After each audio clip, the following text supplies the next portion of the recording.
welcome back to my channel. So today I have a hooded eye tutorial. A lot of you guys said you did want to hear how I do my eyeliner, my eye makeup, because I do have very hooded eyes. Sometimes you can't tell because I raise my eyebrows really high when I talk. When I smile, I also do it.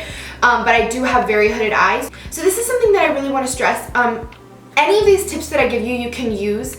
But just because you have hooded eyes doesn't mean you can or cannot do things. I've watched tutorials of people before who just say you can't do anything with this, you can do anything you want and you can experiment with anything you want. A lot of having hooded eyes is just figuring out how to make it work. You can really do anything, just figuring it out can be difficult, but you can do it. So I'm gonna use a lot of different things. You can use any colors that you have. I'm just gonna tell you kind of the basics of mine and how I do mine. This is just how I do it. I'm not a professional makeup artist. I don't always know what I'm doing, but again, with having my hooded eyes and I've been doing makeup for a little while, I pretty much know how to maneuver around them pretty well. So if you have any more questions about hooded eyes, about, you know, makeup situations for that, you can totally leave questions down below. So let's just get right into the tutorial. My number one tip for hooded eyes is primer. Because your lid is going to be basically touching your crease the entire time, primer is essential. Without it, everything rubs off, and this is my favorite one. This is the Benefit Air Patrol, so I'm taking it all the way up into my crease, all the way to my brow bone.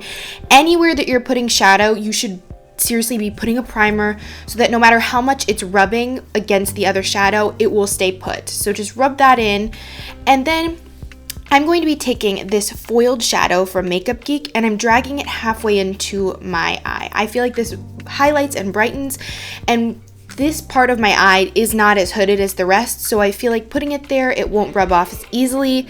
Then we're taking the Kat Von D Shade and Light eye palette. I'm taking a very light color as a base color right now and sticking that all over my lid and then blending it along with my Makeup Geek foiled shadow. A lot of people say you can't use metallic shadows or light shadows, but I use them also as transition colors.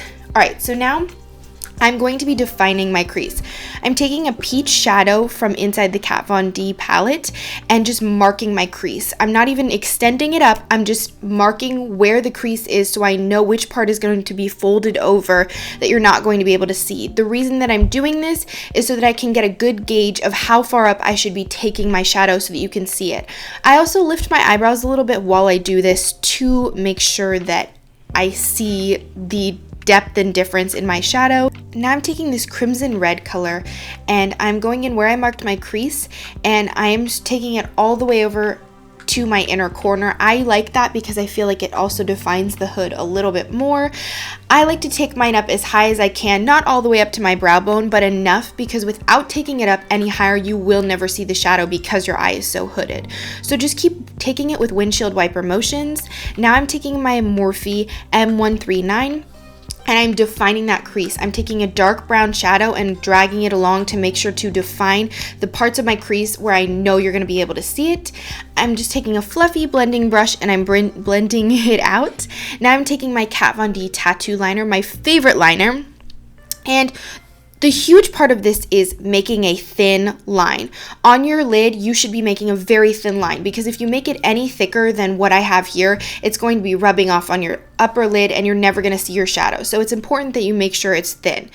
Then follow the crease of your eye. It's very important that you follow that crease and try to, rather than taking it high, keep your wing low and make it thick rather than taking it up very high, because if you take it up very high, it's going to get in your crease and it's not going to translate well when your eyes are settled in and they're hooded. So remember to keep it low like that and try to make it thicker rather than taking it up really, really high.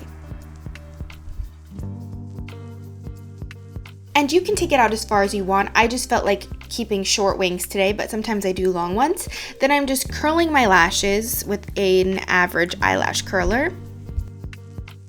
Then I'm just gonna go in with my absolute favorite mascara. This is the CoverGirl Clump Crusher Mascara. It's fantastic. It gives you ultimate length and it looks fantastic on anybody.